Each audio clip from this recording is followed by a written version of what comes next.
Hey guys, we're going to be doing some stuff a little bit different. I'm going to be sharing videos with you as much as possible, trying to get you ahead.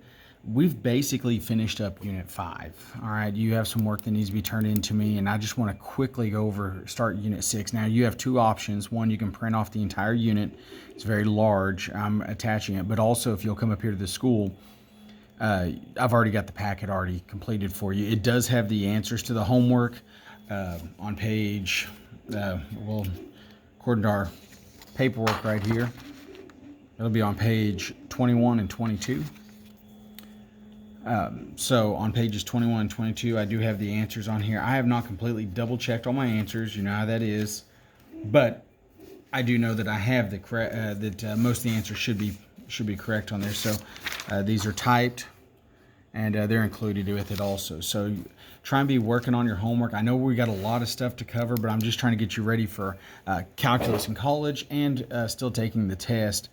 If you haven't read any of my stuff I've sent you or any of the stuff that's been sent out, you are still going to be able to take the AP test. It's only going to be 45 minutes, and it's going to be free response, but you're going to be able to take it at home if school's not in session. So anyway, I just want to help you get better prepared for this. So let's go ahead and just jump right into this right here. We're going to be on pages 23, 24, and 25.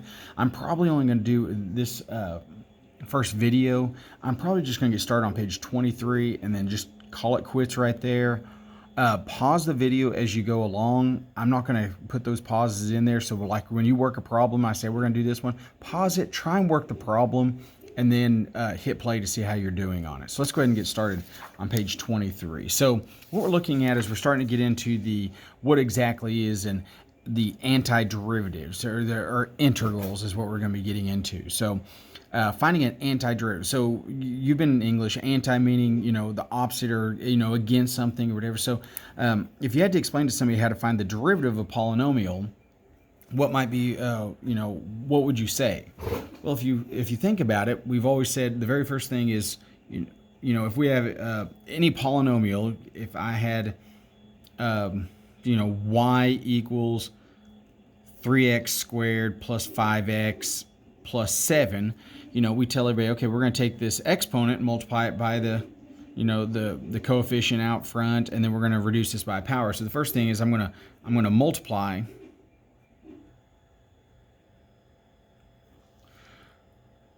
the power of each term by the coefficient.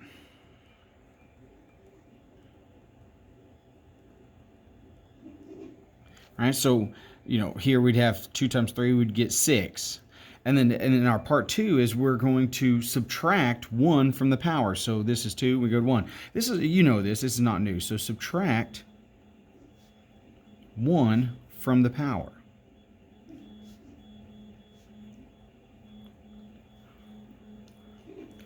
All right, so you've done derivatives before. So this right here would be 6x. This one over here is going to be, there's a 1 right here. 1 times 5 is 5. X goes to 0, so we don't need that part there because that's a 1. And this is gone right here because this is actually x to the 0 because 0 times 7 is going to be 0. And so this is not new. You've done this part before. All right. What I'm trying to do is I'm trying to set up for, hey, so to find the antiderivative, you would do the opposite of each one of those operations in the reverse order. Kind of like cheating when you were a kid and you used to do a puzzle and you'd start at the very end and you go backwards. That's what we're doing here. All right. Remember when you learned how to solve an equation? And if I ever had you in class, I said, remember, it's PEMDAS backwards. It's SADMAP. We get rid of the addition and subtraction. We just do it in reverse order. So here we subtract 1 from each power. So our first step here is going to be add 1 to each power. So if I had 6x right here, so if I was taking this one right here, so we had 6x plus 5. So right here, I'm going to, my new one, remember this is y prime right here. So my new one, this was y prime. I'm going to go backwards. So to get the original one, I'm going to have 6x, and I'm going to add 1 to it, so this becomes 2. Here, this was 5x to the 0, so I'm going to have 5x to the 1. And I'm not finished. That's just the first step. I added 1 to each power. Part 2 is we're going to divide each term, because remember we multiplied, we're going to divide each term by the new power. So here, our new power is 2, so I'm going to divide this one by 2. This one's 1. I'm going to divide this one by 1. All right? So if we do this right here, we end up getting 6 divided by 2. That's going to be 3x squared plus 5 divided by 1 is 5. We get 5x. Look at there. 3x squared plus 5x. Now the problem is, this is something we got to take into consideration. We go, wait a minute. What happened to this 7 right here? See, that was a constant. Remember, if we take the derivative of constant, we always get 0. So how do we account for that constant when we're going backwards? Well, for right now, we don't know what it is, so we're going to just put plus c. Because remember, any derivative of a constant is going to be 0. So we don't know what it is, but you have to account for it when you're doing the antiderivative. So you just put plus c, plus some constant, because obviously it wasn't there. So that's our third step, and this one's really important. Matter of fact, a lot of times on a free response, this one little part of adding c right here in the past has actually been worth 1 full point on a test. So if you did that, just that plus c part, they give you a point. That's 1 out of 9 points on the free response. All right? So we have to account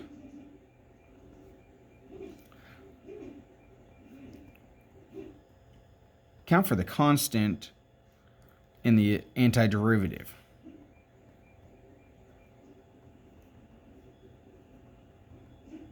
Derivative. There we go. All right. So the antiderivative of the function f of x is denoted by this. This is a new thing, but this means the antiderivative of f of x. So when we find the antiderivative of a function, you're finding the function of which f of x is derivative. So what we did here was I did the antiderivative of both sides, and I got back to this right here, which is y equals this. See, it's working backwards. So this right here means the antiderivative. It's and we're going to be doing some more specific stuff with it later on. All right, this will enable us to give, if given f prime or f double prime, to be able to find f. So it says if the integral of f prime of x dx is equal to f of x, what problem do you foresee? So what I'm talking about is, I want you to think about something right here. We're going to foresee the same problem we had right here. We've got to account for that. So the problem is, what is the constant of f of x? All right. So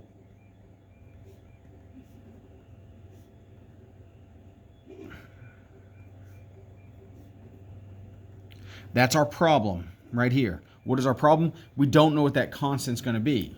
All right. So we just put the plus c at the end of it. This right here is dealing with this. So when I get this, actually the integration of f prime of x dx, let me explain why this is this way right here.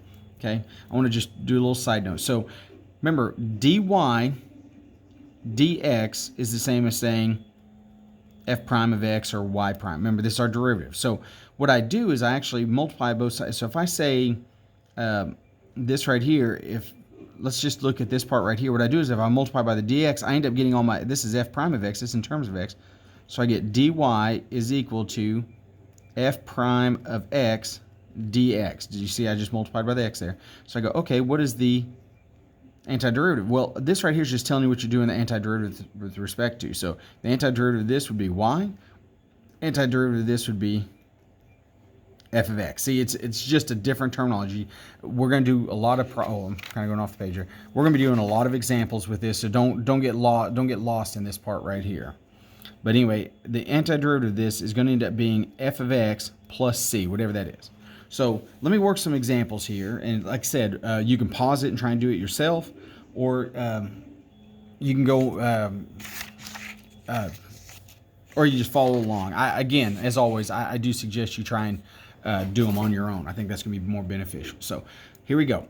The very first one right here, we're going to do, we have 3x squared plus 2x plus 3. So we're doing all of our steps, each one of these for each one. So here, the antiderivative of this is going to, I'm going to have 3x to the third. I added 1 to that, and I'm going to divide it by that new power of 3.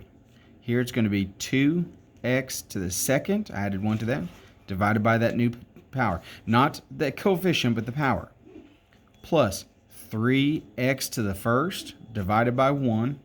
And then don't forget to account for that c. Plus c. That's all you got to do. So now clean this up. 3 divided by 3, I end up getting x cubed. Plus this 2's cancel out. We get x squared. Plus divided by this, I get 3x to the first. Plus c. And we're finished. Right there it is. There's our... And remember, you can always test this. Go back and do the derivative. 3x squared, that's going to be 3x squared plus 2x plus 3. And that's going to be z. That's going to be a derivative of 0. We get right back to that function right there. All right. Next one. So let me tell you. Remember, the only thing we know how to do the antiderivative of right now is polynomial type functions. Okay. Remember, we talked about stuff like this before. We go, oh, well, this is not in polynomial form, but I can clean this up. This right here is the same as the integral. If I divide each one by x, I get x squared plus 2 minus 4x to the negative 1, if you want to put it as a polynomial, dx. So let's just do the antiderivative of that. We'll just have to clean it up. So x squared, I'm going to get x cubed over 3. This is 2. There's no x there, so I'm going to have plus 2x to the first, because it was 2x to the 0, over 1, minus, now this part right here, this is where it gets into being a problem right here, but we have 4x to the 0 over 0, and we'll go, whoa, whoa, whoa, whoa, whoa, whoa, whoa. We get this right here. We get dividing by 0, we can't do that, plus z. But you've got to remember